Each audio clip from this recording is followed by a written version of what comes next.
Nah, dalam kosakata Islam, terminologi pembaruan menggunakan kata tajdid. Secara harfiah, tajdid berarti pembaruan, dalam perilakunya disebut mujaddid. Kata tersebut mencerminkan suatu upaya menghidupkan kembali keimanan Islam serta praktik-praktiknya dalam komunitas kaum muslimin. Berkaitan hal tersebut, maka pembaruan dalam Islam bukanlah dalam hal yang menyangkut dengan dasar atau fundamental ajaran Islam. Artinya bahwa pembaruan Islam bukanlah dimaksudkan untuk mengubah, memodifikasi, ataupun merevisi nilai-nilai dan prinsip-prinsip Islam supaya sesuai dengan selera zaman, melainkan lebih berkaitan dengan penafsiran atau interpretasi terhadap ajaran-ajaran dasar agar sesuai dengan kebutuhan perkembangan serta merupakan aktualisasi ajaran tersebut dalam perkembangan sosial. Istilah pembaruan baru terkenal dan populer setelah munculnya semangat pemikiran dan gerakan pembaruan Islam, menyusul kontak politik dan intelektual dengan Barat, tepatnya pada abad 18. Latar belakang munculnya pembaruan dalam Islam, bidang pendidikan Islam, antara lain adanya situasi sosial keagamaan masyarakat Mesir pada saat itu, yang penuh dengan taklid, bid'ah, dan hurafat serta pemikiran yang statis.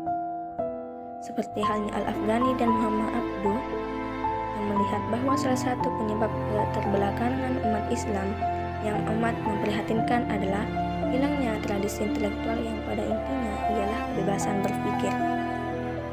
Kesadaran itu tumbuh saat masa senja untuk Turki. Seperti kita tahu, Turki adalah pintu masuk menuju Eropa.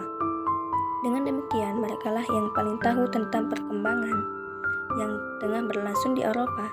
Oleh sebab itu, latar belakang dari kesadaran pembaharuan tersebut karena kontak langsung yang terjadi antara masyarakat Muslim Ottoman dengan masyarakat Nasrani Eropa, sehingga menghasilkan hipotesis bahwa umat Islam harus berbenah, dan kalangan umat Islam yang progresif kala itu menganggap bahwa Islam tengah berada pada masa kegelapannya. Demikian dari saya. Wassalamualaikum warahmatullahi wabarakatuh.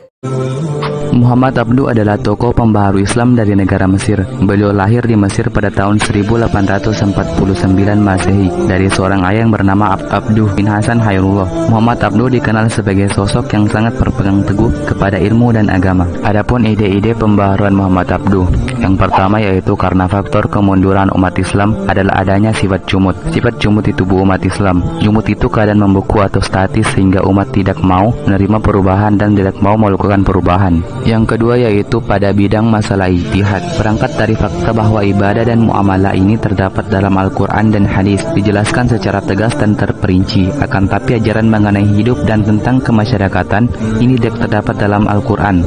Maka menurut Muhammad Abduh, ini ijtihad perlu dibuka. Jadi ijtihad adalah memecahkan sesuatu masalah yang tidak terdapat dalam Al-Quran dan hadis. Muhammad Abduh berpendapat mengenai ijtihad bahwa sesungguhnya kehidupan sosial manusia selalu mengalami perubahan, selalu dapat hal baru yang belum pernah ada pada zaman sebelumnya. Ijtihad adalah jalan yang telah ada dalam syariat Islam sebagai sarana untuk menghubungkan hal-hal baru dalam kehidupan manusia dengan ilmu-ilmu Islam, meskipun ilmu-ilmu Islam telah dibahas seluruhnya oleh para ulama terdahulu. Jadi pendapat tentang dibukanya pintu ijtihad bukan semata-mata pada hati tetapi juga pada akal. Al-Quran memberikan kedudukan yang tinggi bagi akal. Yang ketiga pada ilmu pengetahuan Islam atau bidang pendidikan. Muhammad Abduh menyatakan bahwa ilmu pengetahuan modern ini banyak berdasar pada hukum alam atau sunnatullah. Sunnatullah adalah ciptaan Allah, wahyu juga berasal dari Allah. Jadi ilmu pengetahuan modern ini dan ilmu pengetahuan agama ini tidak bisa dipertentangkan.